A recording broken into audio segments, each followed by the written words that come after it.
दो सहेलियों की कहानी। काव्या एक किताब की दुकान से आइसक्रीम ऑर्डर कर रही थी। वो जहाँ खड़ी थी वहाँ से थोड़ी ही दूर के रास्ते पर एक चमचमाती कार ज्ञान रुकी। इस कार में से एक कपल बाहर आया जो पास में मॉल में जाने लगा। उस महिला की नजर आइसक्रीम ले रही काव्या पर पड़ी। वो पास गई और उसके कंधे पर हाथ झुका। क्या काव्या तू है? कितने सालों के बाद मुलाकात हुई है हमारी। काव्या ने ली उस महिला की पहचान। वो कोई और नहीं, उसके कॉलेज की दोस्त कविता थी। कविता को देखकर वो खुश हो जाएगी और उसके दबाव वाली जिंदगी से उसे खुशी भी हुई और मन ही मन अपनी जिंदगी से तुलना करने से दुख भी। कविता ने उससे हाल चाल पूछा और पूछा कि वो क्या कर रही है। वो भी काव्या ने उन्हें बताया कि आज उनकी शादी की सालगिरह है, इसलिए वो और उनके पति इस आइसक्रीम पार्टी करने आए हैं। काव्या की बातें सुनकर कविता ने आश्चर्य से कहा कि क्या यूट्यूब सब्सक्राइबर अपनी एनिवर्सरी मनाते हो?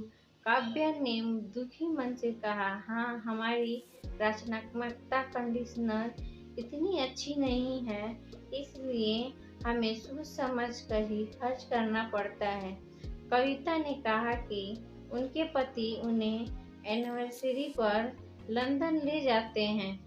आगे वो बोली थी कि उन्हें उसे ये हीरे की घड़ी भी मंगवा दी। अपनी घड़ी के लिए जब उनसे अपना हाथ ऊपर उठाया तो उसके हाथ में वो घड़ी नहीं थी। वो डर गई और उसकी घड़ी पर भी गुस्सा आ गया, लेकिन वह पर भी घड़ी नहीं थी। इसलिए उसने अपने पति को घड़ी खो जाने की बात करते हुए कहा कि उसके पति पर गुस्सा आ गया और उसे और उसकी माँ को, पिता को दयालु बुरा लगा। फिर टूटी हुई उसकी पत्नी घड़ी फिर से कार की तरफ चली गई। काव्या ये सब सुपरस्टार से देख रही थी। वो कविता से अपनी पति से पूछता है कि उसकी क्या बात होती है। कविता ने आंखों में आंसू के साथ कहा कि उसके मित्र वाले रिश्ते में सबसे ज्यादा प्यार है काव्या को। कुछ दिन पहले की याद आई जब उसका नाम मोबाइल गलती से टूट गया था। वह मट्ठाधीश मट्ठाधीश अपने पति से बोली तो उसके पति ने उसके साथ मुस्कुराया कर कहा कि डरती क्यों हो, मैं उसे करवा दूंगा, गोदाम की मरम्मत कराता हूँ।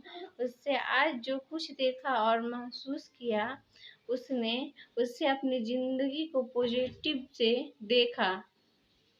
अगर ये वीडियो पसंद आई होगी तो लाइक शेयर एंड सब्सक्राइब कर दीजिएगा।